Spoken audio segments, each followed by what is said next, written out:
If you are living off-grid, then you probably rely heavily on your batteries. I believe it's really important to understand what makes these beauties tick, and even more importantly, what makes them cry. So here are 5 tips to make your lithium babies last the better part of a lifetime. And just before we start, here's a small disclaimer. What I'm about to tell you only applies to lithium iron phosphate. Some of the values and principles will be the same in different chemistries, but please go out and do your own research if you're not using lithium iron phosphate. Tip 1 and 2 is pretty related, so I'm gonna talk about them as one. Which means that it's actually only 4 tips, and I already lied to you.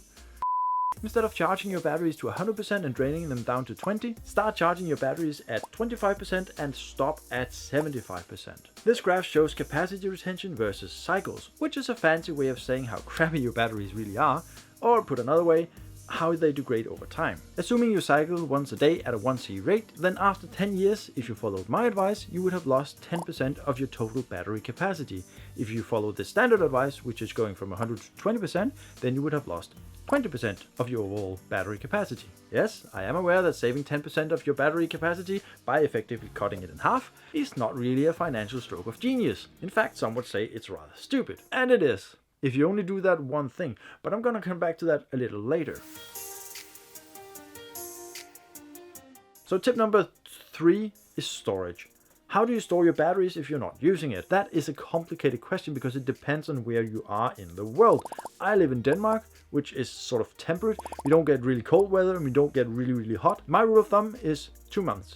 More than that and the batteries go into storage. And this is how you do it. Discharge your batteries to around 40% and shove them in the fridge. Okay, maybe not your fridge, but somewhere reasonably cold, 25 degrees or less, which is Fahrenheit. As you can see from this table, if you fully charge your lithium baby and slow cook it for about 3 months, then you will have lost about 40% capacity. That's a pretty big no-go and also a little weird to put your babies in the oven for 3 months. Don't do that.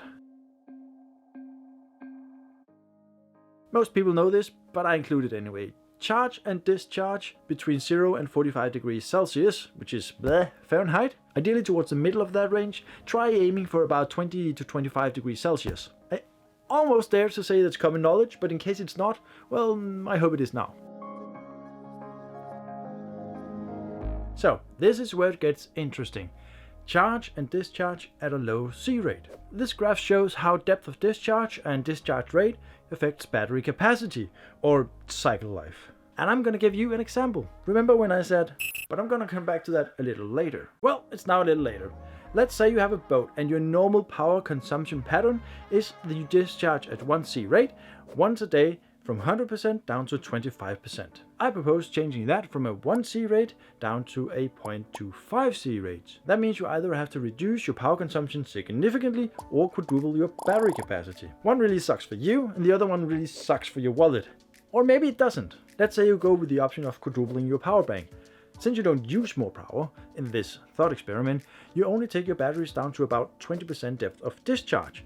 What does that do to the overall lifespan of your batteries? Well, let's look at some data beautifully visualized on this graph. We start at the red line at 75% depth of discharge.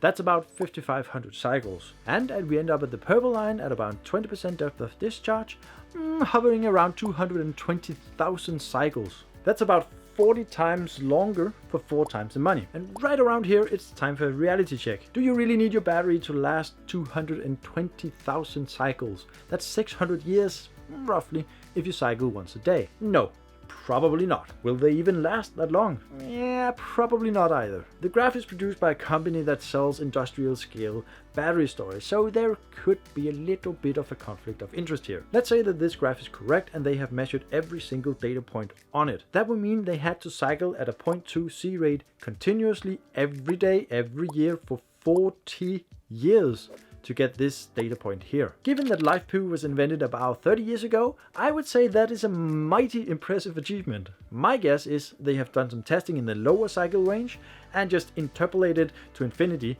and got that data point. Is that the right way to do it? Well, probably not, but no one really knows because of the timescale we're talking here. You can't test this stuff, you just have to put it out there and see if it works. What is clear though is decreasing the C rate and the depth of discharge will increase the service life of your batteries dramatically. And don't forget, it also gives you the added benefit of having additional power and energy available if you ever find yourself in a pinch. That is a big plus in my book.